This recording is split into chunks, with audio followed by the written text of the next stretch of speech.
Hello, everyone. Welcome to Ask the Nanny.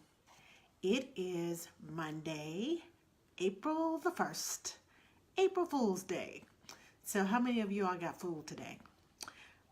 I know my day was full of self care. And I got my nails done, and if you can tell, I got a haircut, and I just took some time to myself. I had some me time. Hi, Rachel and Ashley and Stacy. How are you? Hi, Terry. I had a wonderful self care day, something that I don't do very often. And I have found that most nannies don't do it very often. So please, as a reminder, please take care of yourself and take some time to yourself to have some self care. Take a hot bath, go for a walk, do whatever you need to do to. Okay, Ashley, thank you. I'm sorry, I was reading. Hi, Tiffany. Hi, Kara and Emily and Meeches and Deidre and Maria. Hello. Tonight, we are going to be talking about sleep with one of our sleep gurus. I am fortunate to be friends with several sleep experts, so I like to hear the opinions of several different people because we all do things differently and all children are not the same. So the same thing that works for one child may not work with the other. So, and I have my own method of doing things, so it may differ from somebody else's. But as a disclaimer and as a word of advice, do not try any of these methods without discussing it with the parent first. Or if it's if it's going to interfere with a child's medical procedures, or I don't know what your children that you work with, I don't know if they're medically challenged or if they have some special needs. But please check with the parents, check with the pediatrician, and uh, if you got something that's working well with the child, then if it ain't broke, don't fix it. Adjust it, but don't fix it. Because babies continue to change over time, so the schedule needs to be, adjusted. But I'm just saying, please check with your parents, check with the doctors if necessary, before you try some of these methods that we're going to talk about tonight. I'm just saying. Now, I have one more announcement. Oh, hello to everyone that just came in. I have one more announcement. INNTD, International Nanny Training Day, 12 days and counting. Have you signed up? Are you going? Please go. We need as many nannies as possible to attend International Nanny Training Day because it is a day of professional development for us. Every other career or what am I trying to say?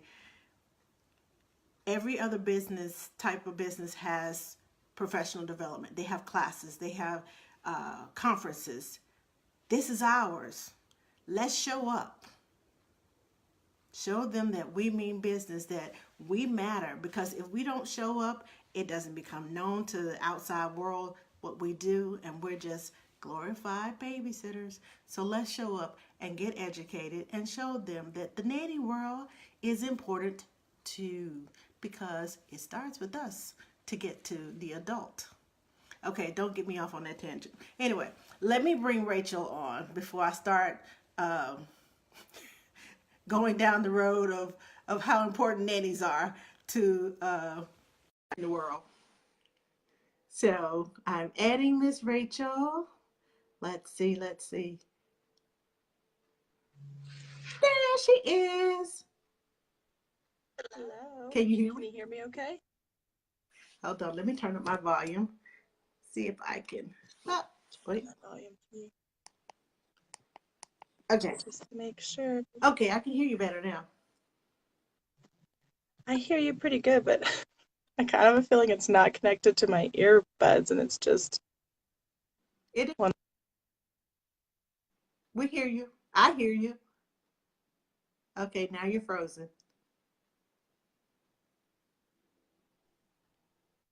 Can you hear me okay now? Okay, I can hear you now. I can see you and hear you, and you're not frozen anymore. Not in my earbuds. I can only, it's like you're muffled because I have these earbuds in and I can't hear you. Okay. All right. Well, I'm not echoing, so that's a good thing. Okay. Okay. So, introduce yourself and tell us a little bit about yourself. My name's Rochelle, and I have spent the last 16 years just, Okay, I need to apologize mhm. because I've been calling you Rachel. I'm sorry. Oh no! What just happened?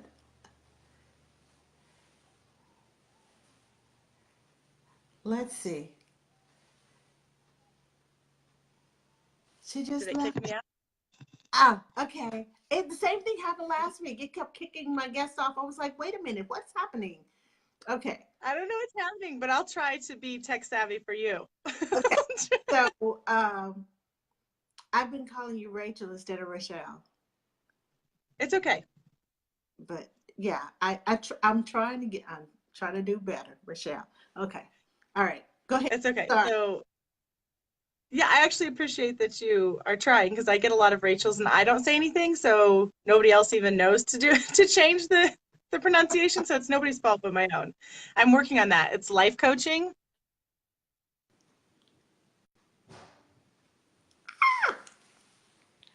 Facebook is uh what is it about Monday I nights? Not a thing. I hope it doesn't keep doing that. Me too. It did That is not going to be fun if we keep getting bumped off of here. Okay. Can you see me okay now? not see you. All right. Well, my background is in infant care. I've actually been doing it for coming up to about 16 years now. Um, and I want to say that I really started off my career only in the what used to be called then the night nanny world. And it was a really great place for me to be. Family, life choices, everything about it was great for me to be with infants. But I advanced my education and background with going to school for nutrition and really honing in on the science behind sleep. And so that's where my heart is now. And that's why I focus heavily in the sleep world. Okay. All right. So before we get bumped again, tell us the basics about the basic sleep stages and how babies Okay. are through them through the night. So I have a little breakdown because I know we kind of mentioned naps, but I will just talk about sleep development a little bit. Okay. And the fact that when your baby's first born, from birth until closer to 4 to 5 months old, they're really just trying to understand the difference of day and night. So, in the very beginning, at least from birth until 8 weeks, we kind of consider sleep the same. It's the same around the clock. They're going to sleep the same at nighttime as they are in the daytime. And developmentally, that's absolutely appropriate. Their circadian rhythms haven't finished their development. There's 3 stages of them. So it's important that we just let them have their sleep in a very even fashion, day and night being pretty equal. And then there's this really great transition that happens, or graduation, I guess you can call it, where your baby will start to sleep a little deeper and heavier at night, and their body will go into that deeper rest and repair sleep and no longer have bowel movements at nighttime. And that's the first sign developmentally that I look for babies, that they're starting to understand a shift in their body and day sleep versus night sleep. And then that gets them into that deeper rest and repair sleep. And then there's a third stage that pulls them out of deeper rest and repair sleep so that they can go into deep sleep and come out of deep sleep safely. That happens a little closer to 12 weeks old. And then from that point on, the balance between day and night sleep is a constant shift. It's like we have our structure at nighttime, but that daytime sleep is constantly adjusting. That's why naps can be so frustrating for parents, because it's like just as we got a routine, just as we have naps scheduled, they change. Um, but that's always paired with a developmental milestone from where that baby's at. So if it is around 6 months old, then that means that they're just trying to move more. So they don't have all day to have daytime sleep. They can't take many power naps in the daytime. They have to have a little bit more structured sleep because they want to play and they want to move and roll and master those involuntary movements in their limbs. Um, Another big shift with daytime sleep is also paired with another developmental milestone of the 8 month sleep regression, or the 9 month where we talk about separation anxiety and the babies just don't want you to leave the room. If we look at their brain development, they want to socialize. They want to start figuring out how to communicate verbally. And so they're always paired with something going on in your baby's brain and body that will shift their sleep. And it's to accommodate where they're at developmentally. Um, there's signs that go all the way up to 18 months. But I know that the biggest headache I always hear for sleep is like, when are they going to sleep through the night? And how do I organize naps? So that's usually like 4 months old to 8 months old is that little time frame where they're like, sleep is at the forefront of their thought process all the time. Right. Now, Yeah. you mentioned something about going in and out of deep sleep safely. Mm-hmm. When you Yeah. say safely, what do you mean? Because to me, that's a trigger word. And Uh-huh. I'm sure it probably is to some people that are watching. Um, is there an unsafe sleep? Is that what you're referring to? Or is they, without being startled, they can come Mm-hmm. out of the sleep by themselves? Is that what you're meaning? So when it comes to the 3 stages of circadian rhythms, the first one is just temperature control, and that happens at birth. It's like your baby needs to regulate their own temperature coming Right. from womb to outside of the womb. Right. That's the first stage. The second stage is around 8 weeks old, where they go into that deeper rest and repair sleep. So they can get into a deeper sleep um, without aids like just mom holding, or breastfeeding is a huge aid to going into deeper sleep because of the melatonin coming from mom's breast milk. But this is a developmental thing in their own body where they can go into a deeper sleep. Okay. That's usually when they also don't have bowel movements at nighttime. So you can see that their body gets into this more restful state of sleep. But the third stage doesn't typically happen until closer to 12 weeks when it comes to development of circadian rhythms, and that's coming out of deeper sleep. So um, I it's not meant to be a scary topic, but SIDS is terrifying to everybody. Right. We're trying to better understand it. We're trying to research it more. There's a lot of it that's still very unknown in our world, but it's good to know the things that we do have and we have figured out so far. Okay. So far at the table of what we have been able to research is that babies developmentally can go into deeper sleep around 8 weeks and can come out around 12 weeks. So the way that we support that 8 to 12 week time period is to make sure that they still have at least one feed in the nighttime to make sure that their digestive system wakes them up. It is a much more powerful system than their sleep understanding. So if the digestive system can pull a baby out of that deeper sleep, it will keep them in a safer space for their nighttime sleep. So in my approach for nighttime sleep, I always keep one feed in the nighttime during that developmental gap. Okay. So you're saying between 8 to 12 weeks, which is when most NCSs are trying to wean them off of that what we call dream sleep. I mean dream Yeah. feed, and trying to wean them off of that. Um, so you're saying to keep feeding them during that period because the being cautious about SIDS. I won't try to scare Yeah, them. Being cautious.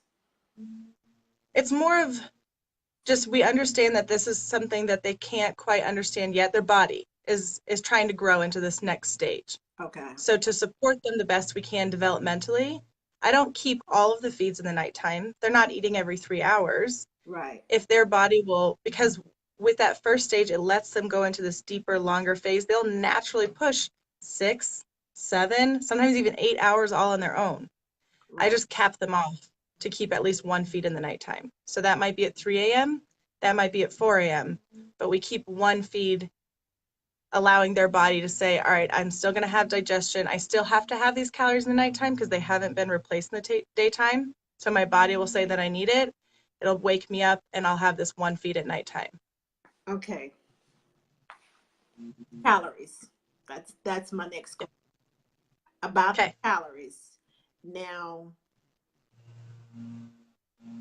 I have been taught that the 2 ounces per times the body weight, two times the body weight. So, in other words, if the baby is 6 pounds, they need at least the 12 ounces. And if the baby, as the baby progresses, how much they eat during the day determines how much they sleep at night. Okay, that's a fun little calculation. But I will tell you, it's it's outlined in my book. Maybe I could find the page for it, but it's 2.5 Oh, it's times their weight. half, not two. 2.5, and it's times their weight. So let's say that we're doing 10. I should have done a whiteboard. You know what? I'll add the equation underneath. But if we do 2.5 times 10, it's going to equal the calories. Right, So the calories are actually then going to be divided by 30 milliliters to give you the ounces. So when we're calculating calories, we're going to first separate calories from ounces, and ounces is 30 milliliters per ounce. right. So I'll do the calculation for you guys. I'll show it to you below. Okay. But it is outlined in my book too, where there's a page dedicated to just how we calculate calories and how much is needed, Okay. and then how we convert that to how many ounces. Okay. But I will tell you that a lot of people are doing that in a way where they'll just 1 ounce per hour is something that I've heard. You can do it based on the weight, which is one that most of your dietitians will use. Right. I like to I throw in an know extra by step of, nutrition that they need to have at least 2 ounces times their body weight. But yeah, that would be a way that you could calculate it too, where you're just saying 2 ounces per pound. right. There's ways we can get more in depth with that. There's ways that we can just do a more broad Okay. idea. And I feel like when you're watching your baby and you're spending time with them, the most effective way to measure how much they need is their hunger cues. So true. If they're showing signs of hungry, and for an infant, that's going to be hands up here and kind of closed. And it's kind of like the kneading of a cat. So their hands are by their face and closed. And as they feed, they drop down and their hands open. And that's like the empty tank to the full tank of gas. And when they And start that lets you reading and they know. go, and you're like, Yeah. yes, you're full. Yeah. Yeah, we're satisfied. We're getting what we need. It's also, if you're going to pull a feed from the nighttime and you're trying to transfer those calories from nighttime to daytime, you're successful if it's been an easy transition within 3 nights. If you're on nights 4, 5, and 6 and you're still trying to pull feeds and baby's waking up with all of the rooting and the communication of hunger, you haven't transferred those calories and you're not successful at that transition just yet. That means that we need to go back to the drawing board, reevaluate some of the feeds that are happening to help out. Okay, hold on. Annie has a question. She said, I just started with a family, twin boys. Yay! I love twins. They are fed every 4 hours. However, they usually take 2 ounces at the 2 a.m. feeding. I told the mom she should try to phase out the feed. Should she? How old are they? That's my question. Yeah. How old are Yeah, Annie, can you tell us how old they are and possibly how much they weigh? Yeah, that has a lot to do with whether you're phasing in or phasing out, because it depends on how old that child is as to how much you want to feed and how much they weigh. Because Yeah. their weight may not be able to sustain all through the night. That's one thing that I look at. I look at the weight. I look at what they're eating during the day, because um, I have I create a journal for the parents and say, I need you to write down how much they're eating, when they're eating, if they finished the bottle, if they didn't finish the bottle, if they asked for more, if they were still hungry and still going like this and chewing, and they're Yeah. asking for more, that may be an indication that we need to start giving them more than what you're giving them. So there's a lot of factors that Yeah. go into how much you feed them, and it factors into sleep too. as to Hmm. how well I'm going to sleep. If I don't have enough to eat and I'm going to bed hungry, 9 times out of 10, I'm going to be waking up several times during the night. I mean, that's just as an adult. Adults are better at masking that hunger and saying, I'm going to sleep. Babies can't do Hmm. that. They don't have that trigger in their brain that says, yeah, I'm going to sleep right through it. No, that's not going to happen. I can Right. guarantee you And that. they have a lot less storage. They Yes. don't have anything to hold on to for that energy that they need to burn. They're not holding on to extra calories that they aren't using. We as adults, our metabolism gets slower. We hold on to more than some of us would like, and that's part of the metabolism slowing down. Right. Okay, the baby 9 weeks old, they 9 weigh oh, 10 pounds. oh, Okay. yes. They both drink 5 ounces. If they're drinking 5 ounces and they eat 4 ounces at every 4 hours, 4 hours in a day. Okay, so what is their wake time? That's what I need to So, so we have a 10.9 pounder and we have an 11 pounder. They're 9 weeks old. So I would say that at nighttime, if they're waking up for the feed at 4 ounces, there's two ways to approach it. One would be, is this an association? Like we've created a habit to having this feed at nighttime at 4 hours? Or are they really needing the calories? Are they really needing the milk? know. So you can determine that by one, if they're waking up showing signs of hunger, and two, how much do they eat? So if you're trying to give them more, if you're trying to give 5 ounces and they're only taking 2 ounces, it's a pretty good sign for you to let you know that they're trying to push the feed. It doesn't mean that it's going to be completely replaced at that age group. It's going to be shifted a little further in the night. So if the feed was at 8 p.m. for bedtime, you're doing a midnight feed because it's 4 hours. If they want to go till 1 a.m. or push a little further till 2 a.m. to have that full feed, that's their natural push of trying to get that longer stretch of sleep at nighttime all on their own. Right. So you won't completely replace the feed in the fact that you won't go from midnight until 4 a.m. You will move it, you'll inch it a little further in the nighttime Right. to where maybe we're eating at 2 a.m. So 8 p.m. and 2 a.m. and then we're starting our day a little bit later. But 4 hour feeds, once babies aren't eating in the nighttime anymore, is usually not very realistic even for twins. It's more like 3 hours in the daytime. And that's when they don't have their feeds at nighttime anymore because we're trying to move all those calories into the daytime. Right. And on a young, small tummy, 4 hour feeds is only 6 feeds in a 24-hour period. That means in those 6 feeds, they have to have at least 4 to 6 ounces per feed. It's just not easy to do for a young tummy when it's kind of small. So instead, I always count how many feeds I'm doing and how many ounces I need to have, and then base it off of, well, what can my baby actually take? Are they draining a 4 ounce bottle comfortably, or are they struggling? Uh-oh. Sorry, I muted. So that gives you a good idea just when you're counting them. I mean, I've had some really little guys, especially multiples. I've had some 4 pounders, and we're doing 22, 24 calorie counts on the milk so that we can bump up the calories per feed. But we're trying to do 8 to 10 feeds, which means we have to come up with this calculation of how do you spread out 8 feeds in a 24-hour period? How are you going to spread out 9 feeds in a 24-hour period? Once it gets to not even numbers, you're going to get creative and start to have 2 hour feeds, 3 hour feeds, 2 hour feeds, and you'll start to block them.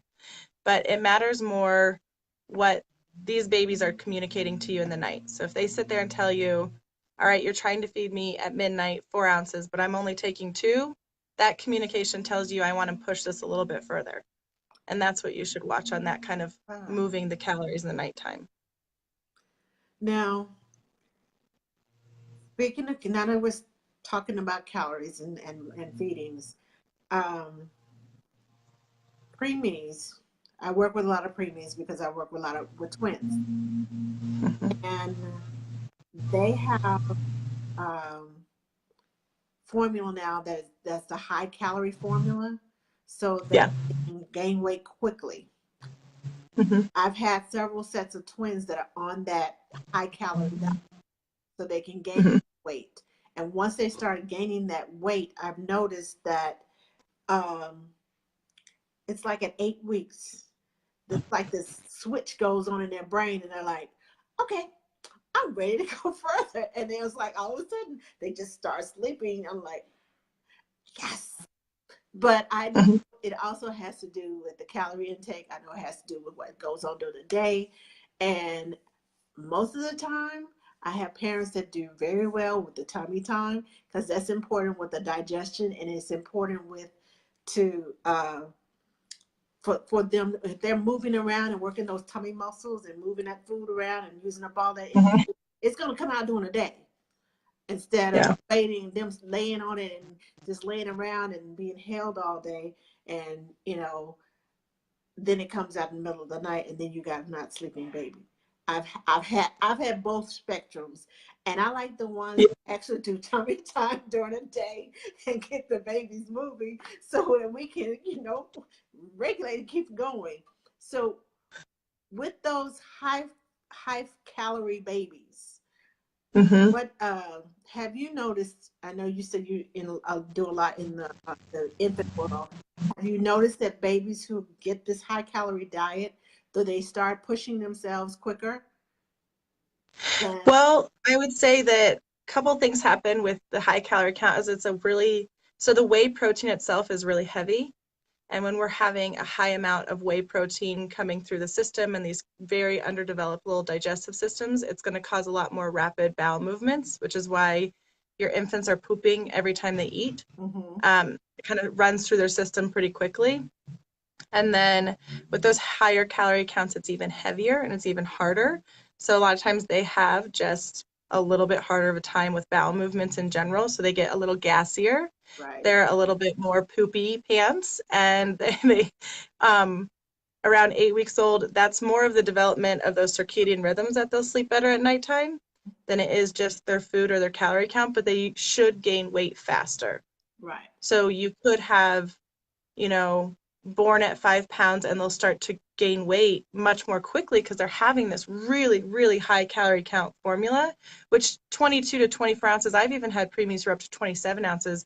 It's really strong, it's really nutrient dense, but it's also hard to digest. Um, but they do gain weight a lot faster. And once babies are a little bit bigger, they tend to sleep longer, just dependent on their weight. right, That's why even if your babies could sleep through the night between 8 weeks and 12 weeks, it's always good to remember every single piece of these puzzles. It's like, okay, weight is really good, calorie counts are really good, but developmentally, where are we at? Okay, what signs of readiness are we seeing? Okay, last night maybe baby woke up and didn't do what they were doing the night before. That's okay. This is all brand new. This is one little piece of the puzzle. It's a gradual learning process for each stage. But yeah, tummy time, food, naps, sleep, all of it has to be done in this count of a 24-hour period, and then developmental milestones and signs of readiness. And so you'll see some babies who will push right through and they'll go faster than we even want them to. You know, you can have a big old chunker and he wants to sleep through the night at 6 weeks. Well, he's probably a little too young to do something like that. So then we hone it back a little bit, or we put some protective things in place for babies like that. And then you have completely opposite side. So I work with a lot of multiples, and maybe they've gained weight really well, but developmentally you can see that they're not showing signs of readiness. Maybe they were micro preemies. Maybe, like you said, this formula has been a higher calorie count, but that doesn't mean developmentally they're going to show all these signs of right, readiness. They're still going to have all these little communications to you that they're having a hard time. Um, and one of them, even though it's not a feed in the nighttime, would be restless sleep in the nighttime. If they're thumping their legs against the crib and they're constantly moving and grunting and arching and pulling, you know that they're struggling digestively to work through all of this and they're not sleeping very comfortably right now. So whether it's a feed or not, they're still waking up in the nighttime, they're still struggling. So there's anytime you do a plan, just like you're saying, take the whole day in place, take the whole night into consideration, mm-hmm, and really evaluate what is this baby trying to communicate to me? Because none of them are going to be the same. No baby's going to mimic the one you took care of before. right. You're going to have a lot of different sleep That's why plans, a lot of different approaches. I like what you do as far as studying. I like the twins, at all the twins that I've taken care of. I'm like, okay, so Most of them do this at this age. Most of them do this at that age. And I just I observe to see, okay, are they expressing the same patterns? Is this something different? Because all baby, even the twins themselves are different. They have different, Yes. and it's hilarious because they flip flop all the time. And it's like one is doing this week, and then next week that one is doing it, and that was I'm like, yeah, make up your mind. So, Right. but I also know it depends on whether the babies are formula fed, whether they're breastfed, whether they're Mhm. supplemented at night and they breastfed during the day. I have had so many different combinations of, okay, so we gave them breastfeed, milk tonight, and tomorrow night they'll be all yours because we're going to be out of town. So, here you go, here's formula. So it just depends on the consistency, and that's one of the things that I am very I try to be very I guess a stickler with the parents. Consistency, if you're gonna, let's do this, let's do this, let's do this, let's do that, instead of switching all the time. Give the child time to adjust to whatever it is we're doing, because a habit takes time to learn. A Yeah. schedule takes time, even though by the time they learn it's time to switch again, it still takes time. So Yeah. if the baby is not sleeping or in rattling around the crib, because Hmm. I noticed at between 2.5 by 3 months old, Hmm. most babies are at that point where they're trying to roll, and they're moving in the crib a lot. Okay. And I know you said the restless legs is not, it has not, I know that, well, most of the babies, except the ones that have reflux, most of the babies, it's not a matter of uh, digestion and Hmm. of eating, because if they cry out in the night, they have scooted their way up into the corner and can't get out. But I'll pick Right. them up and place them back in the middle of the bed, and they fall right back to sleep. So that Hmm. lets me know it's not that I'm waking up because I'm hungry. It's I'm testing my, you know, for some reason I'm testing my mobility in the middle of the night. So It's usually a sign that they're really working through a new milestone of mastering their limbs and their involuntary movements, kind of that Moro reflex, the startle where their arms flail up.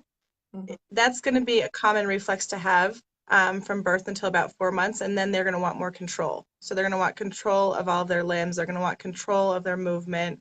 They're going to want to learn how to do things like roll over, and that's traditionally somewhere between 4 and 6 months old. Where if we're not getting enough floor time, then we're going to have, I call them itchy legs, but they kick and they move and they flap around in the nighttime because they just need to master. It's like if you were going, let's say, learn how to ski. All right, you're learning how to ski and you go to the mountains, you're not going to keep going on the green hills. You're going to go to the blues and then you're going to go to the blacks because we need to progress, we need to grow. mhm, We want to master the next stage. Babies are trying to master their next stage. right, So birth till at least 4 months old, they're trying to master their digestive system and they're trying to understand the difference of day and night sleep. But from 4 months old to 6 months old, with the sleep regressions, you hear the 4 month sleep regression, they're trying to master their body. They're trying to figure out how to move. They're trying to figure out how to sit, how to roll, how to become more mobile, and it becomes an obsession. So if you don't give them time in the daytime to do it, then it will be something that's practiced in their sleep at nighttime. And okay, it's frustrating to them. They don't even open their eyes. They're just kicking their bodies and their eyes aren't even opening because they don't really want to be awake, but their legs are moving around. But that pairs really perfectly with naps. So we were talking about naps in the beginning, going 24/7, right, or sleep being even 24/7, I guess is a better way to say it. But right around 4 to 6 months old, naps start to shift and they start to become a little bit more evenly spread out through the daytime. mhm, Closer to 6 months old, they start to consolidate, and we have a really structured nap setting. We have like an hour and 20 minutes in the crib, sleeping the whole time, versus the 20 and 30-minute naps that happen from birth until 4 months old. Um, and that pairs perfectly with what just happened developmentally. They need more daytime hours to practice their body movement. Right. They need more structured nighttime sleep. They need more daytime hours to practice this new developmental milestone. They need to practice all this floor time.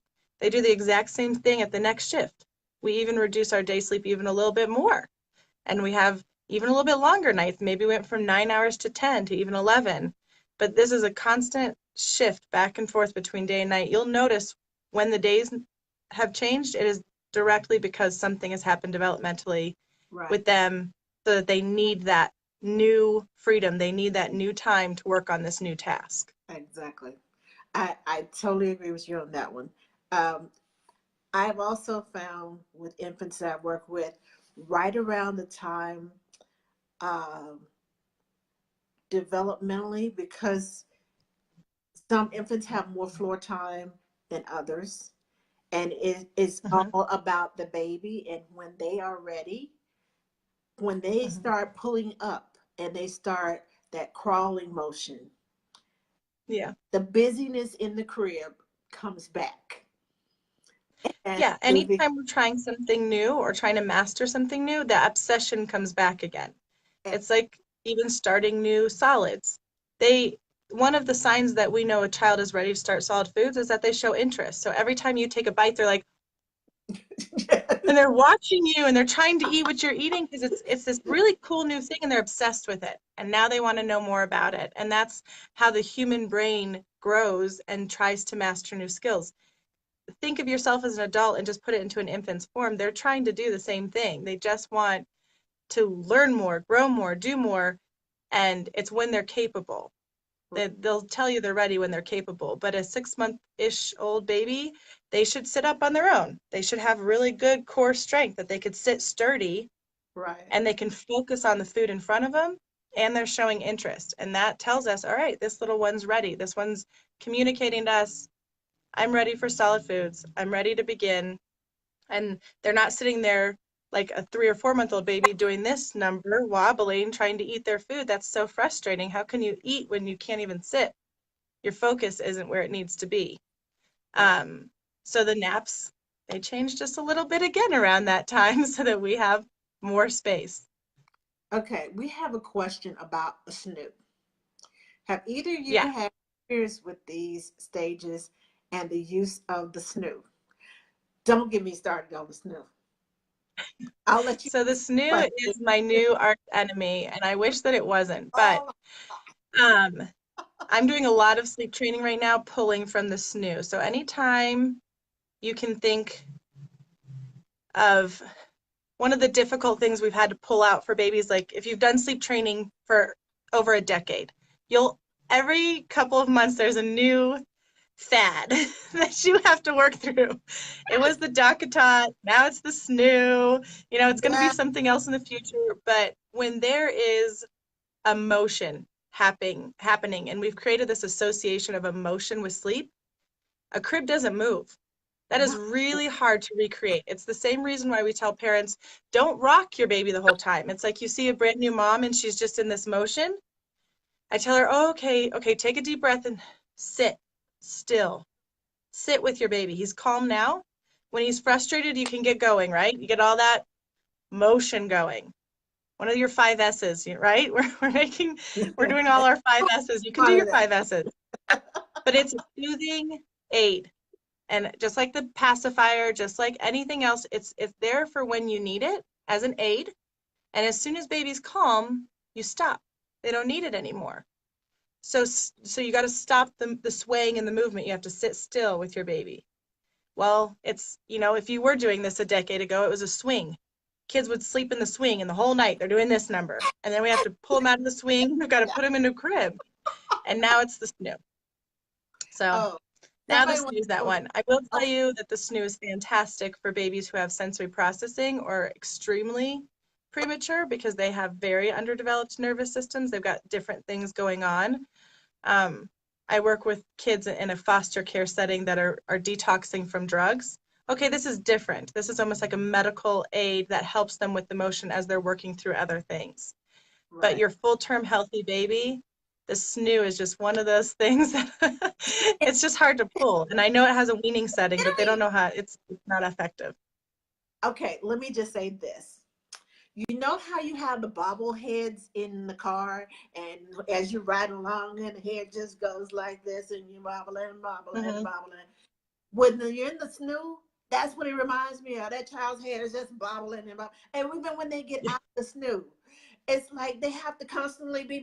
And I'm like, this baby can't hold his head still because he's so used to bobbling. And I'm like, I know. it's, I know. it's so frustrating.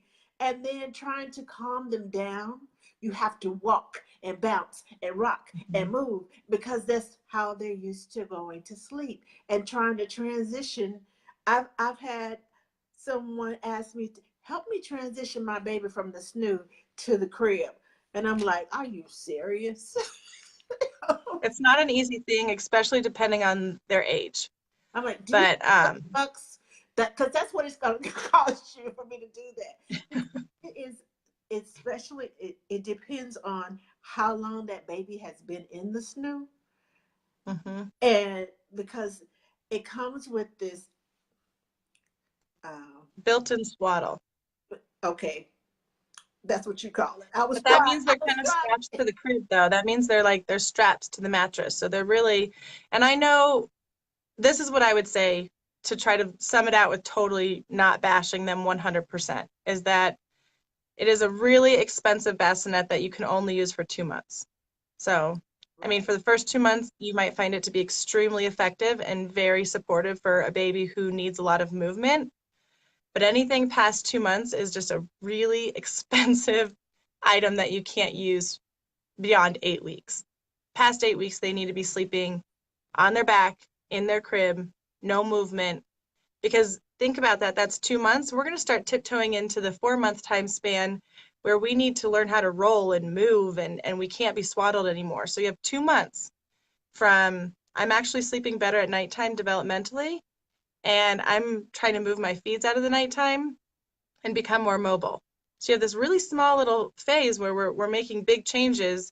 And if that snoo is constantly moving in between, you're not optimizing on the best time you can do it. Like the natural time they sleep a little longer all on their own, you're bypassing the window and you're preventing them from being more mobile. So then you have, let's say you really passed it too far, and you have a 6 month old and they're not rolling and they're not trying to move around much because they've been so restricted, and then we're trying to get them in a flat sleeping surface with no movement and they're not mobile, it just becomes a really stressful time. They're trying to learn so many things at one time that they could have been learning one step at a time instead of, and if I can go back to naps if you guys want to in a little bit. I know we're on a tangent of nighttime sleep, but I will tell you that any of the sleep training that any of you do, take it one step at a time, because the most terrifying and destructive sleep training you can do is when you try to overwhelm them with everything at once.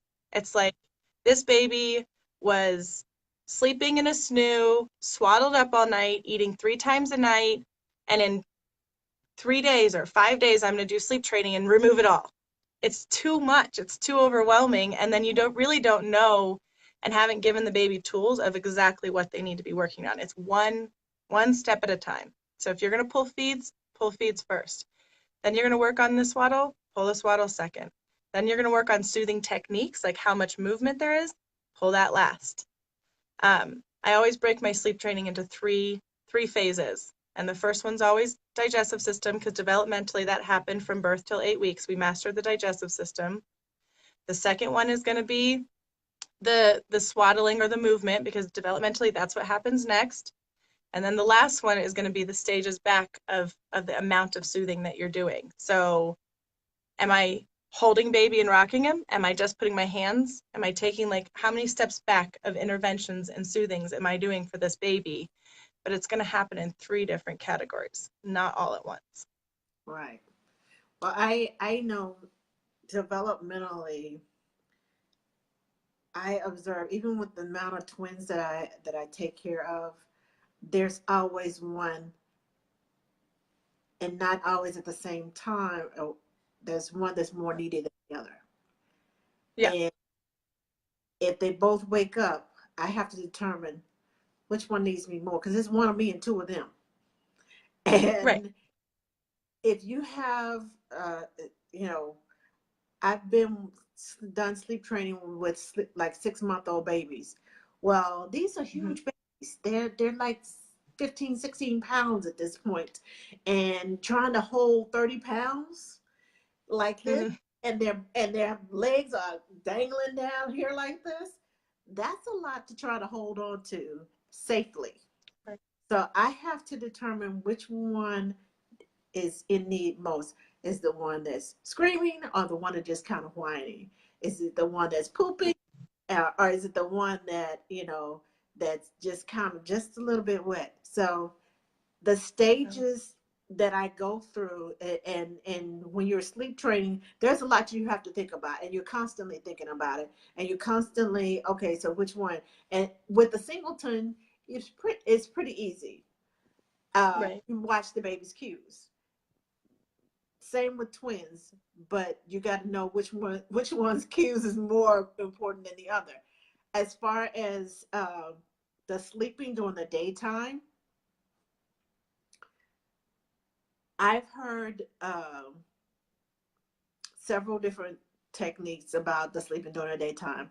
What I personally prefer is to put Mhm. them in the bassinet when they're smaller, and then move them to the crib when they get older. And then it's also sometimes an anxiety with the parents, especially the mom, Mhm. who's like, that bed is too big for them. Don't put them in the crib. Put them in the bassinet. So we go to the bassinet.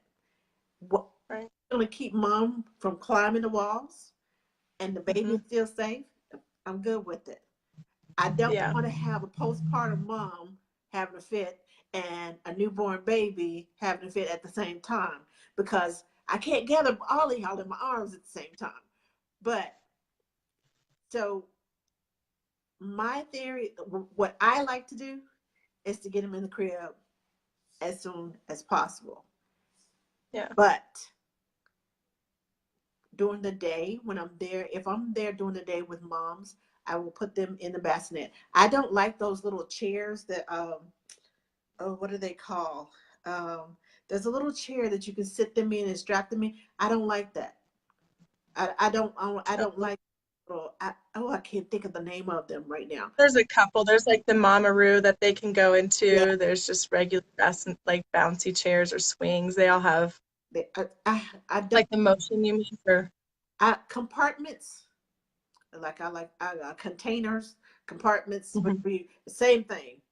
I Containers are good for certain things in a certain amount of time, but I don't like them going from container to container to container to container, just so that you can go and do what you need to do. Right. Right. That And I think that will be on the stage too of how old they are. So there will be so much of this is going to depend on how old is your baby, right, where are they at, what are they capable of, and you do want to chime in as quick as you can for any next step. That's why everybody likes the Wonder app where it tells you the leaps that are coming, and it's a guesstimate. I know it's not going to be for every baby, but it at least tells you here's what's coming, here's what we can work on.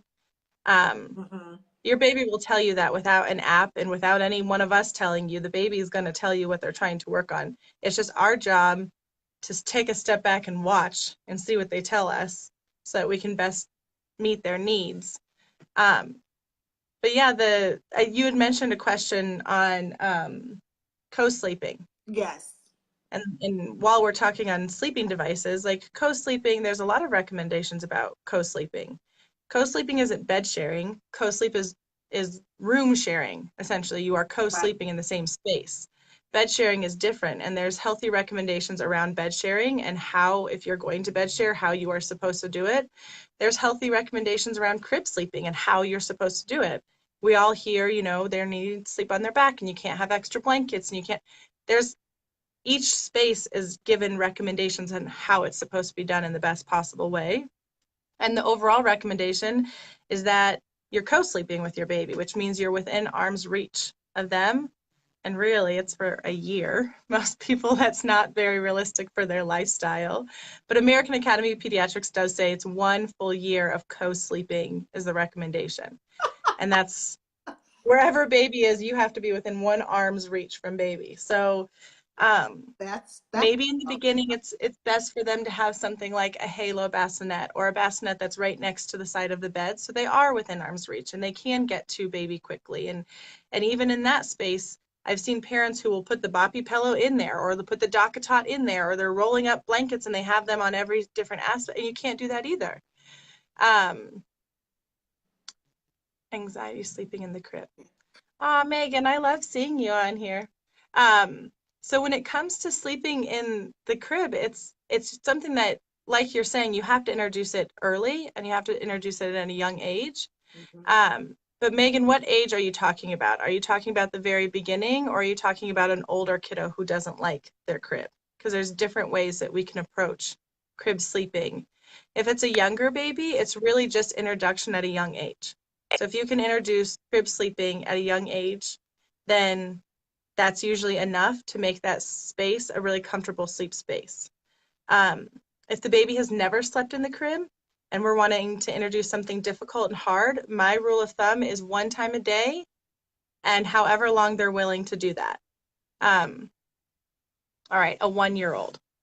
I'll tell you, I'll jump to that in just a second. So a younger kiddo, if we want to introduce something, let's say between the ages of transitioning out of the bassinet into the crib, then it's going to be 1 time a day they should be taking a nap in their crib so that that crib is considered a sleep space.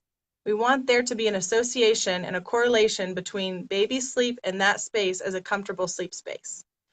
And you also want to make sure that it's not a play space. So no mobiles and like all the lights and the flashing over their head. It has to be just a sleep space. Like you want your bed to be, right? You don't want your bed to have a big glowing what is it, the little fish things that light up and all the fishies are flying.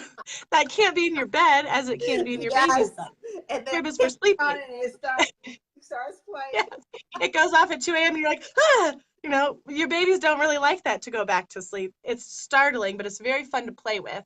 So another step into not having anxiety around the crib, if it's not just introduction, because what I just talked about was just introducing the crib, really. To not have anxiety or stress around the crib is that, one, if you've ever done like a failed cried out attempt or some type of put you in the crib and you cry there, I walk away for any time, it's going to be very quickly turned into I don't like this space. So anytime I've done sleep training with kids who have done a failed cried out, it is really difficult to get them to find that peace and love for their crib again because it was a place that they really didn't like.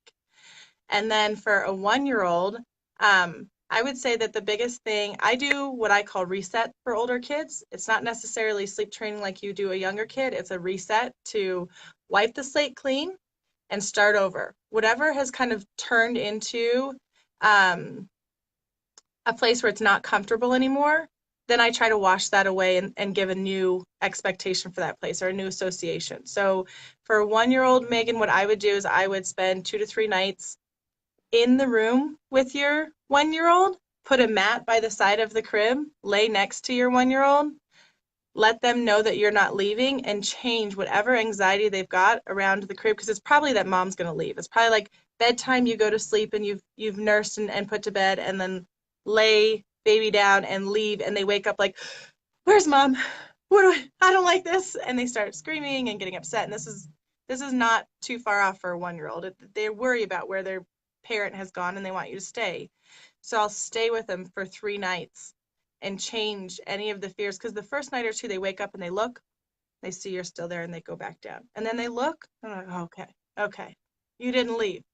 And by night 3 they don't even know that you're there anymore because they're no longer scared to be in their crib. So if it's a reset is an option, and then a lovey is my other option, and that's a transferable item that stays with them in a sleep space when they're uncomfortable. So off to daycare or when they're older and they're mobile, because you can only have a lovey in your crib if your child is fully mobile.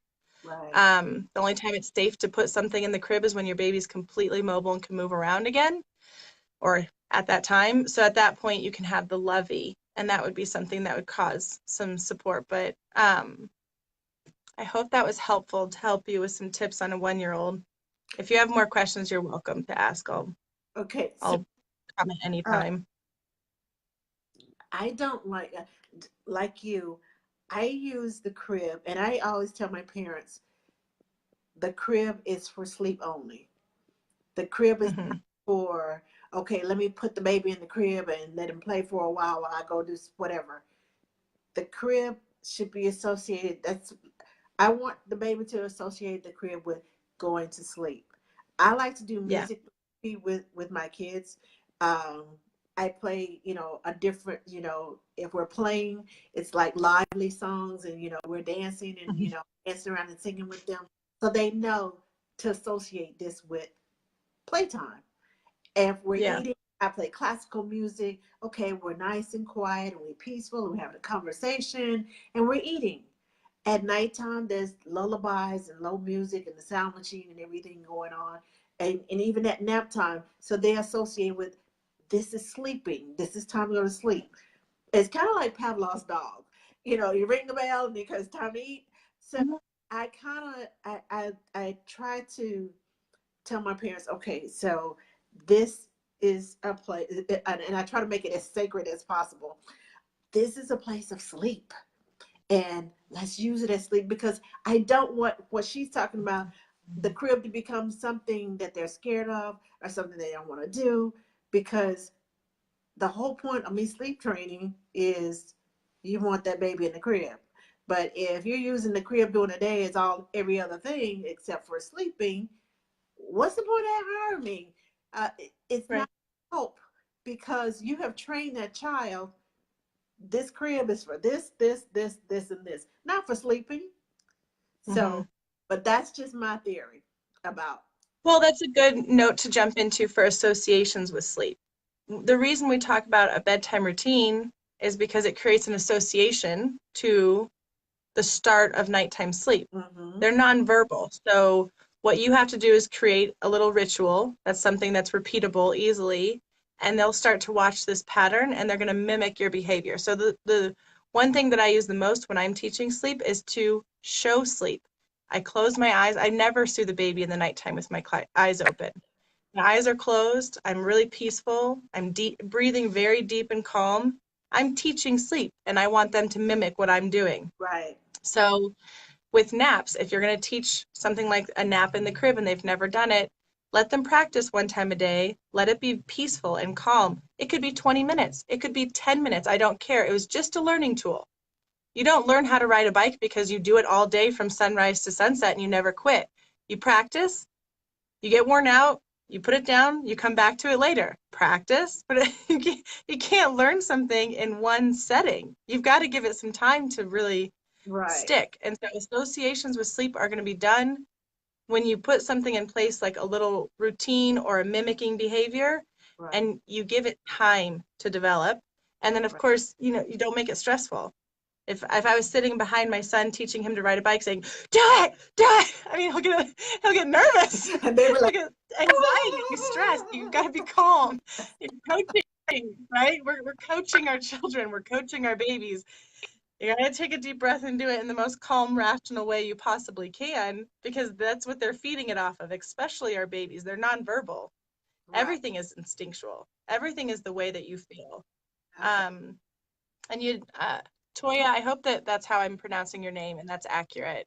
But you Okay. asked, how early do you Yeah. sleep train? There's a lot that goes into how early you sleep train. It's dependent on a lot of different factors. Developmental signs of readiness, weight being at an accurate amount, which for me is between 12 and 14 pounds. Developmental signs of readiness is your baby naturally sleeping longer stretches and not having bowel movements at nighttime. And then the third phase is just making sure that weight gain stays on track so that when pulling any feeds from the nighttime, they've been transferred to the daytime and not lost. You never pull a feed, you replace a feed. So you're putting it into the daytime. Um, and that's going to happen somewhere between 4 and 6 months old. That's a really natural time for that to happen.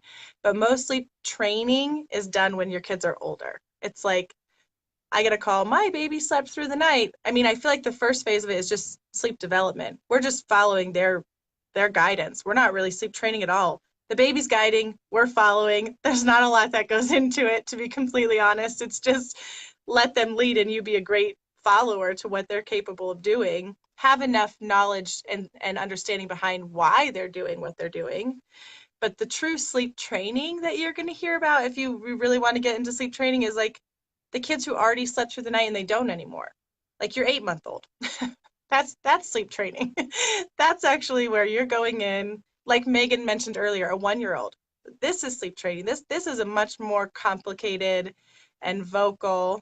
They get much more angry. It's not like a little one who just you sweetly put them to sleep and they sleep so nice. This is like they'll wake up angry and they're smart. So if they're over 8 months old, they'll point right to the door, mama, and they know you're not mama and they want mama, and she comes through that door. They're just very intelligent little human beings. And so um, that sleep training is going to be an older age group, and you're putting a whole plan in place, and that's really where that staying calm is going to matter the most. Anything from 8 weeks on to 6 months old is really just sleep guidance. Like they're just guiding along, and they're just learning sleep, so it's just following their lead.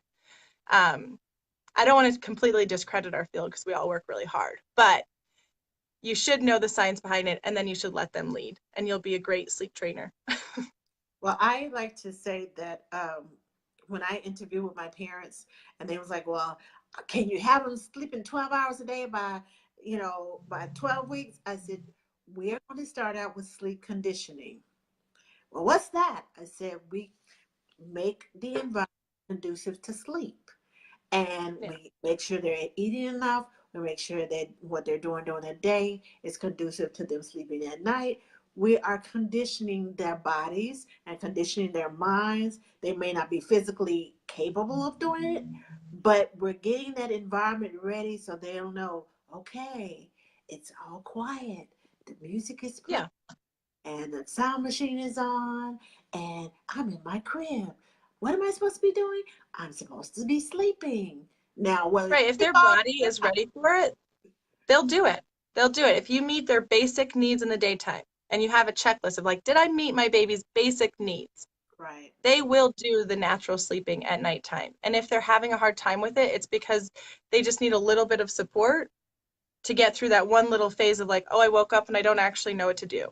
And then you as a coach go and guide them, and you get them, you teach them what to do. And it's a really gentle, easy process. But that's usually not when people are calling. I mean, if it's from the beginning, yes, they want to know that if you're interviewing with a family from the very beginning and their questions are revolving around sleep, it's because sleep is really important to them. Yes. And they want to make sure that you get their baby to sleep because they are terrified of what lack of sleep is going to do to their marriage, to their work life, to Okay. their overall health. It's it's more complicated than just a baby sleep. I feel like sometimes I'm an unlicensed therapist who goes into a home and mom is crying and dad is frustrated and he just wants to help mom. But the reality is it's more than just the fact that their baby's not sleeping. It's that their whole world is falling apart. Mm-hmm. Their marriage is falling apart. They can't function well when they go to work, so they're having a very hard time focusing and thriving in their careers. So it gets deeper on those levels and that. But if you've interviewed when they're pregnant and they know they want to sleep, Yeah. then just tell them that you're going to be the education and the resource, just like you are for as an NCS or a doula. You are an educated resource to them that's at their fingertips. Right. And you're going to bring the latest and the greatest to their home. And you're going to make sure that you are having a wise eye of guidance over the whole family. Yes. The same thing you're going to do if you do sleep in the beginning. There's going to be a resource of wisdom, and you have knowledge to bring to the table to say, okay, this is, I can come and look at bird's eye view and see what can I do to help this home and this baby and this family. Um, and just tell them that from the very beginning. If you want to do sleep training for older kids, first take a really deep breath and be calm and reset your nervous system, because you are going to have to co-regulate and reset theirs. And Yes. that it's just a little bit more complicated when they get older, because they genuinely, all these little things you can put in place as they're growing, It's not there at that age. That means that we've overstepped some milestones. We're really confused. They're so confused. Your little peanut wants to sleep, but he or she is confused, and you need to be confident and very calm. That's a good question, Megan. How do you get parents who have a 4-week-old to understand sleep training? It's not sleep training. It's sleep Mhm. conditioning. It's that's why I explained it at the beginning so that they won't expect, okay, we're going in and we're going to sleep all night. No, that's not going to happen. And I explained along the way, okay, your baby is showing signs of this, this, and this. So we're starting next week. So, and I don't try to give them instructions to do over the weekend when I'm not there. I'll say, okay, starting next week when I'm here in a controlled environment, so I can teach you, and I have the whole week with that child and with the parent. I said, next week we're going to start doing this, this, and this. If it doesn't work, we'll continue what we're doing now, but we're going to try it because they're showing signs. And I let them know, and I gently guide them, and over the weekend they can process, this is what's going to happen. Your baby may do this, your baby may do that, this may happen, that may happen. I get them prepared ahead of time so that in their brains, because all they know is this baby needs to go to sleep, and I'm having problems putting this baby to sleep, and it's natural. If you let them know ahead of time, they got it in their brain that Angela said they may do this. Angela said they may be doing that, and they do exactly what I say that they're gonna do. Oh, she told us what to do for this. She told us how to correct that. She told us how to make them, go back to sleep or help them, uh, give them something to eat or whatever the case may be. If you gently direct them along the way, and in the initial interview have them, to tell them about sleep conditioning and what you're going to do and the plan that you're putting in place for that child, because normally we're only there until they're 3 months old, so the real sleep training doesn't start until after we leave. But Right. in But you'll put a foundation for sleep in place in those first 3 months that a baby can always come back to. Once the foundation is created, right. they will always come back.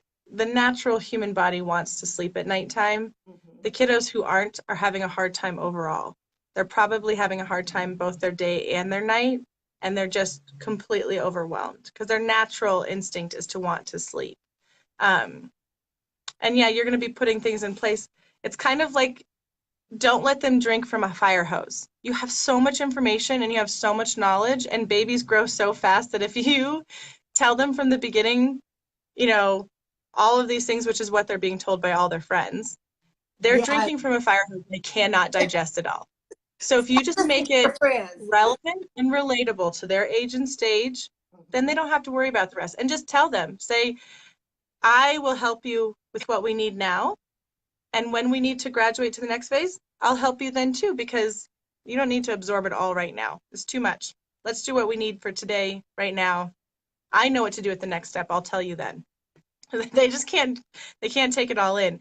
Even in these calls, like we have an hour together and we're trying to talk about sleep. Well, I've been studying sleep for 16 years, and I couldn't possibly shove everything that I know at you in one session. It's just too much to take in. Even the questions that come in, my first response is, well, how old? Oh, well, how much do I, there's so many things that will turn my brain in different directions because one little variable will completely change the outcome or the advice that would be given. So, yeah, it's too much to digest for everybody in the beginning.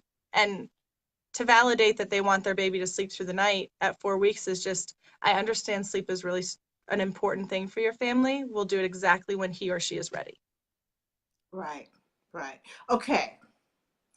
I need for you to give me a number between Mhm. 1 and 50.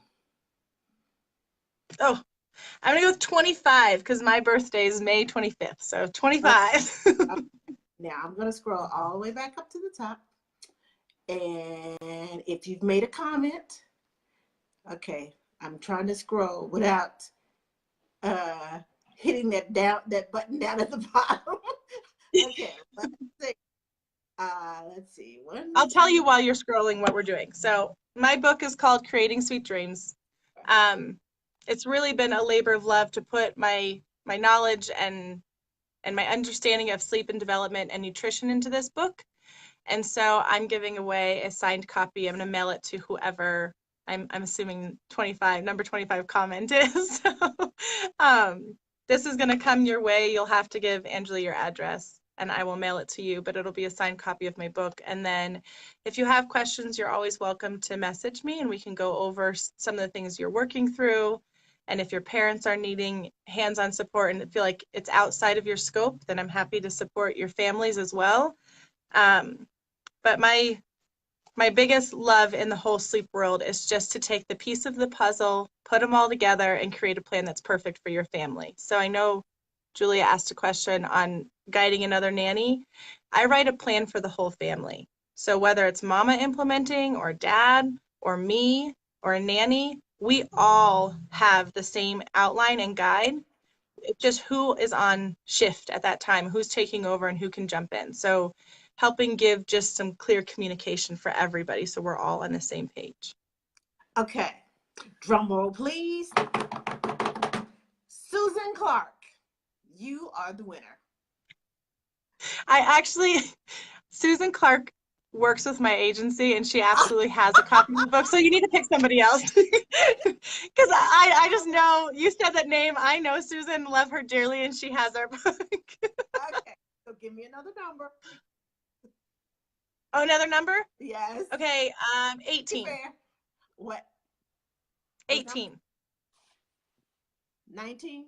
18? What did 18. you? 1 8. Okay.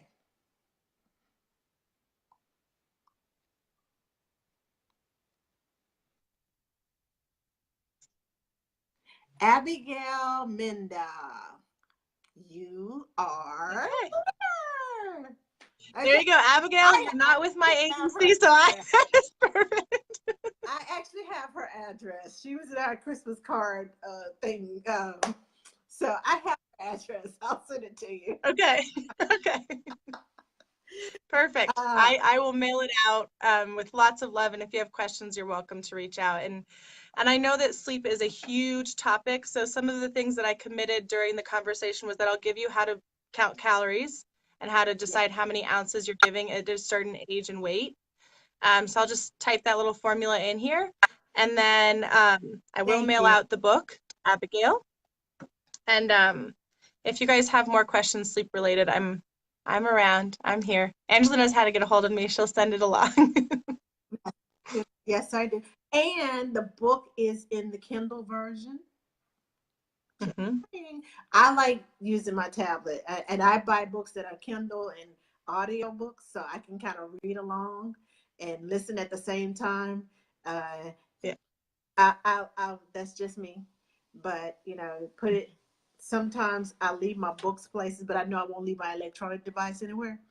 So I'm just saying, I put everything on the Kindle and or on my it's on my tablet, and I just take it everywhere I go, and I just boot it up. Okay, let's finish this book, and I love it. And I get to the thing I like about my tablet is I get to highlight the important parts, so I can go back and I'll see this is what I wanted to remember this, and that's why if I want to pass the book along to someone else.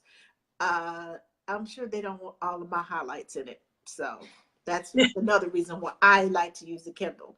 So anyway, congratulations, Abigail Minda. And I still have like 10 more questions, but it was still a good discussion. We all have, I'm trying to keep it to an hour because I have to go to work in a few minutes. We'll do another sleep talk. We can kind of break it out. I realize as I'm working through them, they're really important to do. I'm sorry, I might have done that. Oops. I hit the screen. I'm sorry. I did that. I'm sorry. It's okay. We can work through kind of one topic at a time. I'm always happy to jump in and chat sleep. I love your platform, and I appreciate that you put this together for all of us to learn from each other. So I appreciate it. And thank you so much for giving us some tips and some knowledge and the circadian rhythms and the stages of sleep and all that good stuff. so that we can understand that, hey, it's not my fault. The baby is just going through some changes. I just Yes. follow him, take the cues from the baby and roll with the punches and roll with the changes and change what I need to change on my side so the baby can change what he needs to do and, you know, get to the next level. Yes. So, yes. Thank you everyone for joining us. And again, INNTD, International Nanny Training Day. Sign up, go.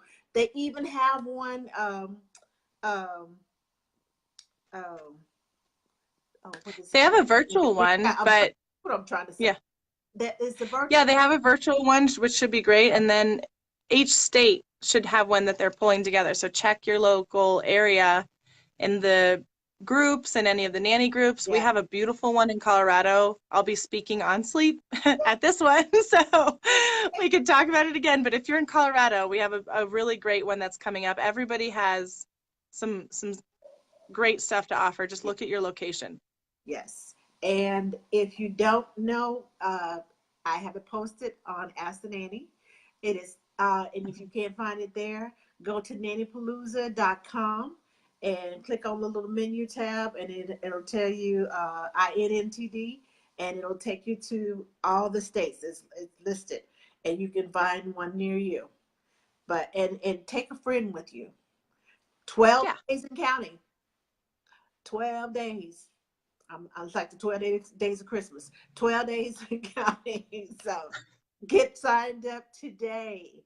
And because a lot of the organizers are working hard and they need a head count and they need to know because, I know I love a good swag bag. And I would hate for you to get discounted on, not have, the good stuff.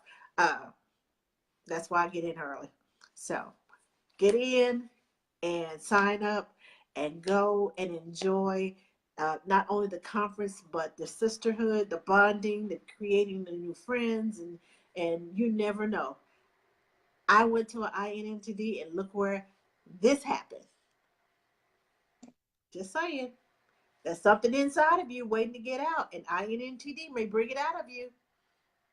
So I'm just saying, I'm gonna leave that alone.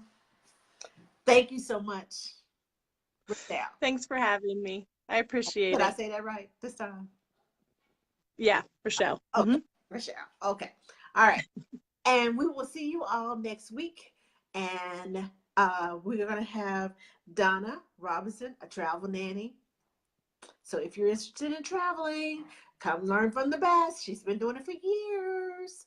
So we will see you all next week. Have a good week. And thank you for joining us. Bye. Bye.